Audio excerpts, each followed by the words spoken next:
네, 반갑습니다. 이 로마서 1장 16절, 17절 말씀 잘 아시죠? 네. 오직 의인은 믿음으로 말미암아 살리라. 같은 말씀이 구약의 하박국 2장 4절에 있습니다. 의인은 그의 믿음으로 말미암아 살리라. 이 말을 바울이 인용해서 쓴 말입니다. 저는 신학교 들어가면서 벌써 한 30년 전입니다. 우리의 믿음의 선배들이 이 말씀에서 회심했다. 대표적인 인물이 이제 루터 같은 경우에 이 본문을 묵상하다가 회심에 대한 어떤 그 구원의 확신에 이르게 되고, 이것이 그가 종교개혁을 일으키게 되는 가장 중요한 신학적인 기반이 됐다. 한 200년쯤 후에는 요한 웨슬레가 성공의 사제였잖아요. 성공의 사제의 신분으로서 그가 화요 모임, 이렇게 이제 그 새로운 그 어떤 영적인 부흥을 갈구하면서 모이기 시작했던 그 모임에 참석했을 때 그들이 이 루터가 쓴 로마서 주석 서문을 읽고 있었어요. 그때 이 서문을 읽고 있는 중에 그 소리를 듣고 웨슬레의 마음속에 강력한 성령의 역사가 일어나고 그가 정말 복음이 뭔지에 대한 확신 가운데 거하게 됐다. 대표적인 인물이잖아요. 루터는 종교개혁을 일으켰던 사람이고, 200년 후에 영국이 근대화 산업화돼 가면서 빈부격차, 또 도시화, 어린이 노동 착취, 성착취라고 해야 되나요? 이런 어떤 영국의 그 부패 현상들이 나타나는 그때가 17세기인데 그때 그렇게 그런 일들이 일어나면서 그 한가운데서 고민하고 있던 요한 웨슬레가 루터가 쓴 로마서 서문을 읽는 걸 들으면서 회심했다.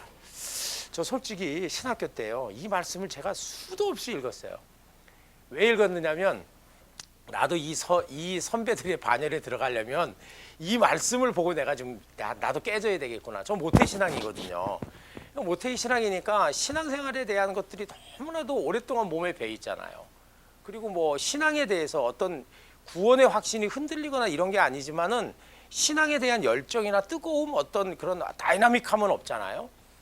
분명한 것은 그런 거니까. 그래서 그런 얘기를 들으니까, 야, 나도 저분들처럼 이 말씀 속에 깨지면 나도 뭔가 큰 인물이 되겠구나. 그래가지고 수없이 읽었어요. 근데 모르겠어요, 솔직히. 그래서 제가 참 실망했습니다. 나는 이거 큰 인물이 못 되겠구나. 큰 인물들은 다 이 말씀 속에서 깨진다고 그러던데, 그런 경험이 있는 이 성경 구절입니다. 한국 교회 많은 성도들이 이 로마서 1장 16절 17절 의인은 오직 믿음으로 말미암아 살리라, 이 말을 정말 이해하고 있는지 저는 물어보고 싶어요. 정말 이 말이 어떻게 보면 복음의 핵심이거든요. 의인은 믿음으로 말미암아 산다. 이 말이 복음의 핵심이고, 수많은 사람들이 회심을 하게 되는 결정적인 계기가 됐고, 이 로마서를 쓰고 있는 바울은 다메섹 도상에서 예수 그리스도를 만난 이후에 로마에 있는 성도들에게 편지를 쓰면서 왜 이 말을 가장 핵심적으로 하고 있는 걸까? 저는요, 공통점이 있다는 것을 발견했어요. 뭔가 하면 루터는요, 이게 어렸을 때 별로 그렇게 똑똑한 사람이 아니었던 것 같아요. 그의 아버지가 원래 농부 출신이에요. 이 루터가 출생했을 때가 16세기가 1517년에 종교개혁을 했으니까 1492년도인가 태어났단 말이죠. 그러니까 15세기 말이라고 봐야 되잖아요. 그때 이 유럽의 정세가 어땠는지 아세요? 우리 그런 거는 잘 모르잖아요. 유럽은요, 이미 십자군 전쟁 이후에, 그 다음에 1492년 콜럼버스가 신대륙을 발견하잖아요. 항해술의 발달로 새로운 세계가 열리고, 십자군 전쟁 이후에 교황권은 급격하게 쇠락해 갑니다. 그래서 중세를 지탱하고 있었던 교권이 약화되는 거예요. 그러면서 이 이탈리아의 피렌체 지방을 중심으로 해서 이 상인들, 무역상들이 이게 일어나기 시작합니다. 그러니까 한마디로 말해서 비즈니스가 이제 사업에 대한 것들이 더 이게 자본이 축적되는 그런 역할들이 일어나게 되는 거죠. 이런 사회적인 변동 시기였어요. 그러나 루터가 살고 있었던 독일은 사실은 로마를 중심으로 한 유럽의 본거지라고 할 수 있는 데에서는 변방입니다. 상당히 변방입니다. 우리나라로 치자면 한 여수 정도, 순천 여수 그렇게 얘기하면 또 그분들이 굉장히 싫어할 텐데 어쨌든 그 정도로 떨어져 있는 그런 변방이에요. 그러나 거기까지도 그런 여파가 미치고 있었고, 그러는 중에 농부라고 하는 신분은 결코 귀족이나 그리고 엘리트 출신이 아니에요. 요즘으로 치면. 그 아버지는요, 그래서 광산업에 뛰어들었고 광산주가 되고, 그리고 한마디로 말해서 부자가 됐어요. 자본가가 됐습니다. 그래서 이 자본가가 된 아버지는요, 루터를 철저하게 자기 재산을 보호해 줄 수 있는 아들이 필요했어요. 그래서 루터에게 법률을 공부하라고 가르칩니다. 왜 법률을 공부하라고 가르쳤냐면, 예나 지금이나요, 엘리트 계층이 되는 중세의 중요한 세 가지 직업이 있었습니다. 지배 계층이 들어가는 그게 누구냐면 의사, 그다음에 법률가, 그리고 성직자입니다. 성직자는 원래가 중세를 지탱하고 있었던 아주 중요한 축이니까 이 세 가지는요, 가장 중요한 엘리트 집단으로 들어갈 수 있는 통로예요. 그리고 우리 이외에 법을 공부한 게 왜 중요하냐면요, 자본주의 사회에서는 더 앞으로 이 법률가들이 환영받을 거예요. 지금 우리나라 정치를 상당수가 법률가 출신들이 잡고 있는 거 아시죠? 법 쪽의 출신들이 안 들어가 있는 데가 없습니다. 근데 왜 그게 그렇게 힘을 쓰느냐면, 모든 자본주의와 모든 시장 경제 안에서는요, 복잡하거든요, 시스템이. 근데 이 모든 것들이 계약이 돼야 되고, 모든 것들이 다 그런 것들로 이렇게 엮어지잖아요. 그러니까 이게 밝은 사람이 훨씬 더 빠른 거예요. 훨씬 더.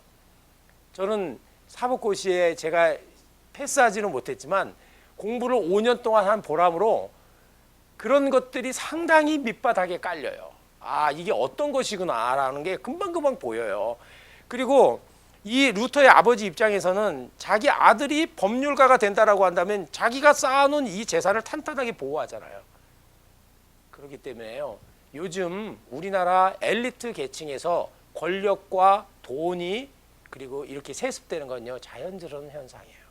우리나라만 그런 게 아닙니다. 이미 중세 때에서도 그랬어요. 이게 우리나라에만 일어난 독특한 현상이냐? 절대 아닙니다. 물론 사회적인 어떤 그런 문화적인 차원에서 어떤 식의 방식으로 세습이 되느냐라고 하는 것에 차이는 있겠지만 우리는 그렇지 못해요. 제가 살고 있는 데가 저희 아들이 살고 있는 곳이겠죠. 구리예요. 구리의 한 학교에 강남에서 외고를 다니던 학생이 전학을 왔습니다. 전학을 와서 시험을 봤는데요, 기말고사 때 만점을 받은 거예요. 올 만점.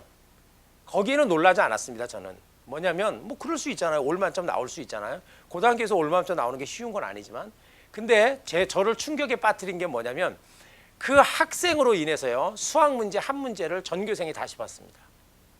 1학년 전교생이. 왜 그랬냐면 수학 문제가 나왔는데 그 학생이 보니까 문제가 틀린 거예요. 그래서 선생님 찾아갔어요. 그래가지고 이야기하니까 선생님이 인정할 수밖에 없는 오류를 범한 거예요. 그래서 그 한 문제를 다시 풀었다는 거예요. 저는 그 현상을 그 아이가 그냥 공부를 잘하는구나 그런 현상으로만 본 게 아니고요, 좀 더 큰 틀에서 봤어요. 지금 그 아이는요, 강남에서 외고나 또는 어쨌든 특목고에 다니는 학생 중에 하나예요. 그 아이가요, 구리에 와가지고 한 학교에서요, 이거예요. 선생님도 틀린 거 잡아내요. 벌써부터 지금부터 그 아이들은 그런 쪽의 교육 속에서 커나가는 거예요. 그 아이들에게 우리가 이 사회 구조 속에서 어떤 세습이 잘못이다, 뭐가 잘못이다 이걸 얘기하기 전에요, 그들은 거기에 모든 것들을 올인하는 거예요. 중세 때 루터의 아버지도 그랬어요. 근데 루터 순종했어요. 아버지의 뜻에 따라서 법률가 되려고 공부했어요. 그렇게 머리가 뛰어난 사람은 아니어서 고등학교를 다닐 때에 이 라틴어를 못 외워가지고 회초리를 맞고 그랬대요. 기록에 보면. 그러다가 네덜란드의 개혁교회 계통에 있는 사람들이 와서 세운 학교에 전학을 가게 됐습니다. 그렇게 가게 되면서 열린 교육을 받게 됩니다. 루터가. 그때부터 학문적인 두각을 나타내기 시작해요. 그래서 비록 지방에 있는 대학이지만 에르푸르트라고 하는 대학에 들어가서는 아주 그 탁월한 그 성적을 보이게 됩니다. 그러다가 여름방학이 돼서 자기 집에 갔다가 다시 학교로 돌아가는 길에 우리가 잘 알고 있는 것처럼 아주 어마어마한 폭풍우를 만납니다. 번개가 치고 나무가 부러지고 바위 틈에 숨습니다. 그때 루터가 이렇게 기도합니다. 성 안나여 나를 살려주십시오. 그러면 내가 수도사가 되겠습니다. 그게 1505년도의 일이에요. 그리고 나서 그해 7월 달에 바로 루터는 법률가가 되는 꿈을 포기하고 수도원으로 들어갑니다. 이 수도원이 어디냐면 이제 이 수도원은 어거스틴 계열의 수도원, 어거스틴 그 학파를 따르는 그런 계열의 수도원이었는데 이 수도원에 들어가면서 중요한 한 사람을 만나게 됩니다. 스타우피츠라고 하는 그 자기의 그 쉽게 얘기하면 원장인데 이 사부를 만나게 됩니다. 그러면서 그의 영적인 지도를 받으면서 2년 만에 수도 그 사제 서품을 받고 그리고 이제 자기가 가지고 있었던 그런 학문적인 그 베이스를 기반으로 해서 사람들에게 이제 그러니까 그 성경 박사 뭐 이런 것도 따게 되고 또 교수에 대한 그런 자격 강의할 수 있는 자격도 가지게 되면서 성경을 가르치게 됩니다. 이렇게 가르치는 중에 루터는 생각했어요. 이 사람이 속해 있는 이 수도원은요 노동, 기도, 금욕, 그 다음에 경건훈련을 아주 철저하게 하는 모든 수도사들이 까만 이 그 수도복을 입고요. 혹시 그런 거 보셨는지 모르겠어요. 사제하고 이 수도사는 다릅니다. 서품을 받지 않아도 수도사 생활을 할 수 있어요. 그러나 수도사 하다가 이제 사제가 되려면 또 일정한 교육을 받아야 되겠죠. 모든 사람들이 다 까만 복장에 수도복을 입고 아침부터 정해진 시간에 따라서 철저하게 성경 읽기, 기도, 노동 이런 것들이 진행이 됩니다. 하루에 최소한 4번 이상씩 기도를 하고 그런데 이 루터의 마음속에 확신이 없는 거예요. 확신이. 마음속에. 구원의 확신이 없는 거예요. 늘 언제나 하나님께 내가 어떻게 해야지 구원을 받을 수 있을까? 어떻게 해야지 구원을. 그러는 와중에 레오 10세가 성 베드로 성당을 짓게 되잖아요. 성 베드로 성당을 짓는데 어마어마한 돈이 드는데 그 돈을 충당하기 위해서 면죄부 판매가 시작됩니다.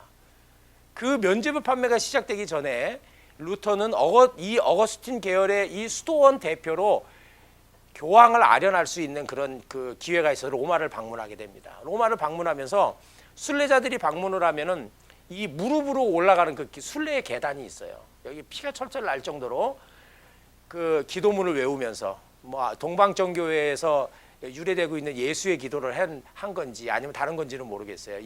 동방교회 계통에서 유래된 예수의 기도는 주 예수 그리스도 하나님의 아들이시여 이 죄인을 불쌍히 여기소서. 세리의 기도에서 발전해가지고 앞에 붙인 거예요. 이 기도를 반복하는 것이 동방정교회의 기도의 스타일입니다. 그러니까 이거를 했는지 뭐는지는 모르겠지만 어쨌든 루터는 그렇게 하면서 했어요. 그런데 마음속에 확신이 없는 거예요.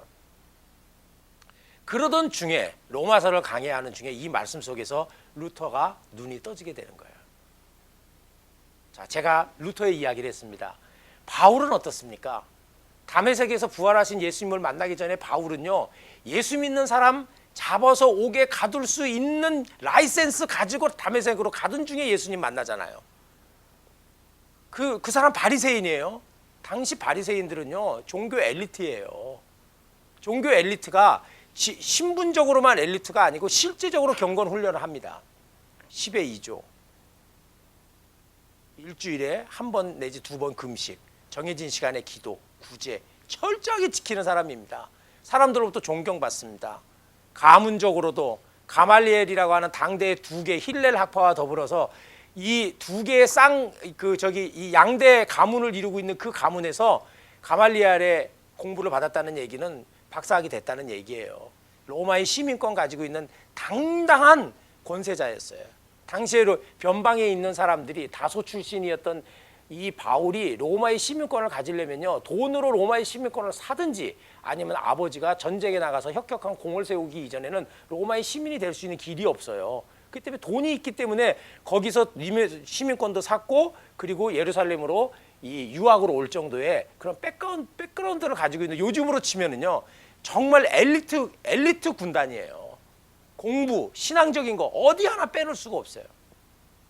여기서 잠깐 여담이지만 요즘 우리나라 교인들 중에서요 강남에 있는 큰 교회 다니는 사람들은 마치 자기가 스카이 대학 다니고 있는 것처럼 그렇게 생각한대요. 명문 교회에 다닌다고 생각을 한대요. 이건 참 정신 나간 짓인데 한국 교회 교인들이 지금 그러고 있어요. 이 믿음을, 의인은 믿음으로 살리라라고 하는 걸 전혀 알지 못하기 때문에 그런 생각을 하는 거예요. 여기 혹시 그렇게 강남에 큰 교회 다니시는 분이 있더라도 그분들이 그런 생각을 안 하리라고 저는 생각을 합니다. 실제로 조사를 했어요. 근데 강남의 큰 교회 몇몇 교회 다니는 사람들은요 마치 한국의 엘리트 집단들이 스카이 대학을 졸업하거나 다니는 것처럼 본인들이 그런 의식이 있다는 거예요. 참 슬픈 현상이죠. 그런데 이렇게 엘리트였던 바울이 예수 그리스도를 만납니다. 만나고 깨집니다. 3일 동안 먹지도 못하고 보지도 못하고 있을 때 사도행전 9장에 보면 아나니아가 가서 안수기도 하고 눈 뜨고 이제 본격적으로 사역을 시작하잖아요. 그리고 바울의 다른 고백들에 보면 뭡니까? 자기가 지금까지 알았던 예수를 만나기 전에 가지고 있었던 자기의 모든 것들은 다 쓰레기라고 얘기잖아요. 이건 가치관의 변화잖아요. 그리고 그가 실제로 살아가면서 이 로마서는 다른 기록들이 보다 먼저 쓰여진 게 아니고 지금 순서로 들어간 거예요. 여기에 보면 의인은 오직 믿음으로 말미암아 살리라 그랬잖아요. 저는 이 두 사람의 이야기, 또 예를 들을 수 있지만 간단하게만 얘기하면 요한 웨슬레가 회심을 하게 됐을 때의 영국의 상황은 암울한 상황이었어요. 비록 그때가 종교개혁 이후에 200년이 흐른 기간이었다 할지라도 우리나라가 지금 이 빈부격차, 양극화, 그죠? 재벌의 문제, 이런 문제 때문에 지금 정말 소갈이 많이 하지 않습니까? 이거 어떻게 해야 될까? 미안한 얘기지만 목회자인 저도 뛰어내릴까? 미안해요. 대안이 없는 것 같아요. 자본주의 이후에 도대체 이 사회는 어디로 갈 것인가라고 하는 문제에 있어서 정말 답답해요. 이게 우리나라 사회가 도대체 어디로 흘러가야 돼? 한국 교회는 여기서 어떻게 좌표를 자리매김을 해야 될 것인가? 라고 하는 문제를 생각하면 정말 답답할 때가 많습니다. 이런 현상이 요한 웨슬레가 살고 있었던 시대도 똑같이 나타나고 있었다는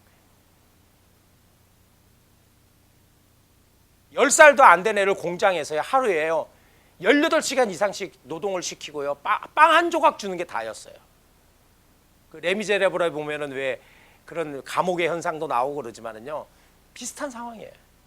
레미제라블이 일어날 수밖에 없었던 이유는 뭐냐면요 루이 14세가 하루에 3만 명씩 동원해가지고 베르사유 궁전 지은 거예요. 백성들은 다 죽어가는데. 그러니 폭동이 일어날 수밖에 없는 거예요. 지금 사회 구조가. 영국은 그러지는 않았죠. 폭동은 일어나지 않았죠. 그러나 어쨌든 영국도 아주 극히 어두운 시대였어요. 루터도 어떠죠? 영적으로 완전히 어두운 시대였잖아요. 그렇죠? 바울이 살고 있었던 이 시대는 어떤 겁니까? 메시아를 알아보지 못하는 영적인 어두운 가운데 있었던 시대잖아요. 할지는 모른다 할지라도 저는 그럼에도 불구하고 희망을 보는 게 뭐냐면 바로 이때가 바울이나 루터나 요한 웨슬레처럼 의인은 오직 믿음으로 말미암아 살리라라고 하는 이 말씀 속에 다시 한번 우리가 복음이 뭔지, 복음으로 살아간다는 게 뭔지를 깨달을 수 있는 가장 적기에 지금 우리가 살고 있는 게 아닌가 하는 그런 생각을 해봅니다. 이것은 우리 각자가 하나님 앞에 고민해야 됩니다. 의인은 오직 믿음으로 살리라라고 하는 이 고백을 할 수 있는 사람은 최소한 영적인 어두움이든 사회적인 어두움이든 개인적인 죄든 개인적인 그 어떤 슬럼프든 이걸 겪고서 고민한 사람이 할 수 있는 나는 고백이라고 생각해요. 아무 행동도 안 하고 나태하고 미국식 값싼 복음주의에 휩싸여서 당신 예수 믿습니까? 예, 믿습니다. 그럼 예수 그 영접기도 따라서 하십시오. 영접기도 했습니까? 당신은 이제 하나님의 사람입니다. 어디를 가도 당신은 오늘 죽어도 천당 갑니다. 이렇게 값싼 전도가 아닌 정말 믿음으로 산다는, 이제까지 루터는 자기가 하는 행동으로 하나님 앞에 하나님을 기쁘시게 하는 게 뭘까? 하나님 앞에 구원을 이룰 수 있는 게 뭔가 했지만 아무것도 없었잖아요. 그러는 중에 이 말의 순서를 보십시오. 의인은 믿음으로 말미암아 살리라. 의인은 뭐예요? 하나님 앞에서 하나님께서 주시는, 우리는 구원의 은혜가 하나님의 선물이라고 그러잖아요. 전적인 은혜죠. 이거 인정하시죠? 하나님이 주시는 거예요. 이거는요, 우리가 노력해서 얻을 수 있는 게 아니에요. 우리는 어떤 노력도 할 수 없어요. 하나님이 눈을 열어줘야 돼요. 하나님이 고백하게 해야 돼요. 하나님 보게 해야 돼요. 깨닫게 해야 돼요. 마치 바울에게 예수님이 부활하셔서 다메섹 도상에서 갑작스럽게 나타난 것처럼, 그것은 바울이 전혀 의도했던 게 아니에요. 바울이 그렇게 해왔기 때문에 너 잘했으니까가 아니에요. 오히려 이건 전혀 안 맞는 거예요. 지금 하나님 방식하고는 전혀 안 맞는 거예요. 하나님 그냥 일방적인 거예요. 이렇게 하나님이 예수 그리스도 때문에 우리를 의롭다라고 인정해 주는 게 의인이에요. 그 의인이 비로소 믿음으로 사는 거예요. 내가 믿음의 행동을 해서 의인이 되는 게 아니에요. 그러니까 이 말 안에 답이 있는 거예요. 의인은 믿음으로 말미암아 살리라. 그러므로 의인이 믿음으로 말미암아 살리라라고 했을 때 이 믿음은 관념이 아니에요. 단순한 고백이 아니에요. 나 예수 믿습니다. 오늘 죽어도 천당 갑니다. 이게 아니에요. 이 믿음은 뭐예요? 실체화된 믿음이라고. 이건 행동이 따르는 믿음이라고요. 이거는 바울이 그냥 한 게 아니에요. 그냥 얘기한 게 아니에요. 자기가 지금까지 해왔던 모든 것들은 쓰레기고, 이제는 내가 하나님이 주신 그 은혜를 알게 되니까 이제부터는 내가 하는 행동이 하나님을 기쁘시게 하는 것인데, 기쁘시게 하기 위해서 하는 행동이 아니고 하나님이 주신 은혜로 감사하며 하는 행동인데, 그 행동으로 인해서 내가 구원받는 게 아니라는 거예요. 내가 구원받았기 때문에 감사함으로 하는 것이고, 내가 나에게 주신 은혜가 있기 때문에 내가 사랑하는 것이고, 이거예요. 이 차이예요. 근데 이 차이가 아무것도 아닌 것 같죠. 이게 얼마나 큰 깨달음인지 모르는 거예요. 이걸 깨닫는 순간에 우리는 행동으로부터 자유하게 되는 거예요. 진리를 알지니 진리가 너희를 자유케 한다. 그 진리는 로고스 예수님이잖아요. 예수님을 알 때 우리가 자유해진다. 뭘 자유해지냐? 어디서부터? 죄에서부터 자유해지는 거예요. 우리는 끊임없는 죄책감 때문에 시달리잖아요. 그 죄책감 때문에 시달리니까 죄로부터 자유해진다는 이야기는 내가 어떤 죄를 지어도 다 용서받는다, 이런 얘기가 아니에요. 죄로부터 자유해진다는 것은요, 죄의 유혹으로부터 자유해지는 것이고, 죄의 세력으로부터 내 스스로가 멀어질 수 있는 분별력이 생기는 것이라고 저는 봐요. 많은 사람들이 죄로부터 자유해진다? 그럼 내가 어떤 죄를 지어도 괜찮다? 나 그리고 그냥 가서 하나님 잘못했습니다, 그렇게 내가 회개기도하면 나 천당 가는데 이상 없다, 이렇게 생각하는데 그게 아니라는 거예요. 죄로부터 자유해지는 것은요, 죄의 세력 가운데 들어가지 않을 수 있는 하나님 앞에서의 내 자유의지의 선택을 할 수 있는 영적인 분별력이 있다는 거예요. 많은 사람들이요, 이거 잘 몰라요. 죄로부터 자유? 우리가 예수 잘 믿으면은 유혹 없던가요?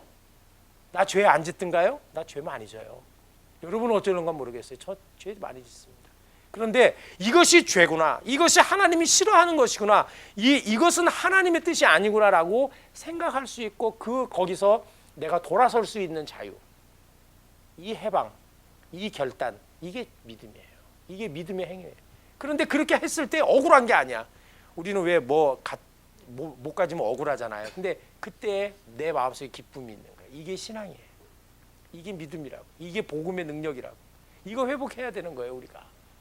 죄에서 자유해진다는 것이. 예수님께서는요, 나는 부활이요 생명이다 그랬잖아요. 그죠? 그리고 우리가 따라가고 우리 앞에 가신 그분의 믿음의 삶을 따라가야 되는 그 기준, 그 요소, 그 형태가 뭐냐면 부활과 생명의 삶으로 나아가는 거예요. 부활과 생명의 삶이라는 게 뭡니까? 우리는 요즘 현대인들은요, 오늘만 있는 사람처럼 살아요. 이 땅에만 있는 것처럼 이 땅의 삶이 다라고 생각하고 사는 것 같아요. 교회 안에도요, 그런 신자들 많습니다. 의외로 많습니다. 내일을 소망하며 산다는 게 뭘까요? 내일이 나에게 있다는 게 뭘까요? 하나님의 나라가 있다는 게 뭘까요? 부활의 몸으로, 바울은 분명히 고린도서 15장에서 뭐라고 그랬습니까? 예수의 부활이 없다면 우리의 믿음은 헛것이라 그랬어요. 부활이 없는데 왜 믿어요? 여기서 살다가 죽으면 끝나는데 막스가 주장한 것처럼 유물론적인 입장에서 여기서 생명이 붙어 있는 동안에는 하나의 인격체지만 죽는 순간에 이 영혼도 소멸돼 버리고 모든 게 없어진다 그러면 뭘 이렇게 착하게 살아야 돼요? 그 논리에서는 약육강식만이 존재하는 거예요. 그죠? 내가 있는 동안에 내가 배부르고 내가 가지고 내가 행복하면 나만 있으면 되는 거 아니에요? 내일이 있는 자에게는 결코 방종할 수 없어요. 내일이 있는 자에게는 결코 죄의 유혹에 매일같이 눈 감고 들어갈 수 없는 거예요. 내일이 있는 자는 오늘에 있는 것처럼 다른 사람을 착취할 수 없는 거예요. 내일이 있다고 생각하는 사람들은 오늘에서의 행복만을 추구해서 나태하거나 내 육신을 만족하지 않는 거예요. 힘들어도 참는 거예요. 힘들어도 절제하는 거예요. 놀고 싶어도 안 노는 거예요. 학생들에게 분명한 건 그러잖아요. 놀면 얼마나 좋아요. 공부 안 하면. 그러나 성적표가 그를 심판하리라. 그잖아요. 그건 뭐 엄연한 사실인 거예요. 인간의 이 모든 게 다 똑같은 거예요. 내일이 있는 자는요 정말 베스트합니다. 그래서 그 베스트, 당신은 그런 상황에서 어떻게 베스트 할 수 있어? 어떻게 감사할 수 있어? 어떻게 그렇게 교회 갈 수 있어? 그럼에도 불구하고 베스트를 할 때 그 안에서 당신이야말로 생명이 있는 사람이군요. 이렇게 얘기가 나오는 거예요. 우리가 다른 사람한테 생명을 뭘로 줄 거예요? 뭐 인공호흡 할 겁니까? 그게 아니죠. 생명이 있다는 게 뭐예요? 이 상황, 이 절망스러운 상황, 한국 사회에 이렇게 암울해 보이는 상황, 비정규직, 청년 실업, 빈부격차, 양극화, 이념적 좌우의 대결, 이 속에서 도대체 한국 사회가 희망이 있을까라고 생각되는 이 시점에서 그럼에도 불구하고 내일이 있는 자는 포기하지 않는다는 거죠. 왜? 역사는요, 복음의 능력을 항상 이 암울했을 때 역사하더라고. 한국 교회는요, 그런 입장에서 조금 더 깨져야 돼요. 그것이 절실하게 느껴질 만큼 조금 더 깨져야 됩니다. 그렇게 될 때 하나님께서는 반드시 남은 자를 통해서 다시 한국교회를 세우시고 정결케 하시고 오직 의인은 믿음으로 말미암아 살리라라고 하는 그 믿음의 역사가 무엇인지를 우리들에게 보여주실 거예요. 저는 이 의인은 믿음으로 살리라라고 하는 그것은요, 이것은 우리에게 무한한 자유함이라는 거예요. 하나님의 은혜를 경험한 자만이 할 수 있는, 고백할 수 있는 고백이지 아무것도 안 하고 값싼 립서비스로만 할 수 있는 이야기가 아니라는 것을. 그래서 정말 복음이 사랑스러워지는 거예요. 그래서 예수님께서 뭐라고 그랬습니까? 요한복음 14장 2절에서 나의 계명을 지키는 자라야 나를 사랑하는 자니 나를 사랑하는 자는 내 아버지께 사랑을 받을 것이요 나도 그를 사랑하여 그에게 나를 나타내리라. 주님을 사랑하는 자는 계명을 지키는 거예요. 무율법주의자가 되는 게 아니에요. 주님을 정말 사랑하십니까? 정말 복음을 사랑하십니까? 그러면 주의 말씀을 지키게 되는 거예요. 순종하게 되는 거예요. 오늘의 베스트를 하게 되는 거예요. 죄의 유혹으로부터 스스로 결단함에 멀어질 수 있게 되는 거예요. 저는 이 복음에 내가 정말 사랑하는 이 복음이 정말 예수 그리스도라면 다시 이 암울한 세상 가운데서 우리의 믿음의 그리고 복음의 능력을 나타내는 저와 여러분 되셔서 일본 선교, 우리가 처해 있는 이 목동의 이 현실, 이 CBS 안에서도 다시 한번 복음의 능력을 회복하는 우리의 기도의 모임과 우리의 믿음의 결정체들이 되기를 주님의 이름으로 간절히 부탁을 드립니다. 기도하겠습니다. 하나님 아버지 은혜 감사합니다. 내가 진정으로 사랑하는 복음에 목숨 걸게 살게 해주시고 그리고 정말 주님을 사랑하면 그 계명을 지키는 우리의 순종의 삶을 통하여 생명의 역사가 나타날 수 있도록 도와주옵소서. 이곳에 함께 모여 기도하는 소수의 무리 가운데 성령의 역사가, 성령의 눈뜨게 하심의 역사가 있게 하셔서 저희들을 통해서 복음의 능력이 회복되는 귀한 역사가 있게 해 주옵소서. 예수 그리스도의 이름으로 감사하며 기도하옵나이다. 아멘.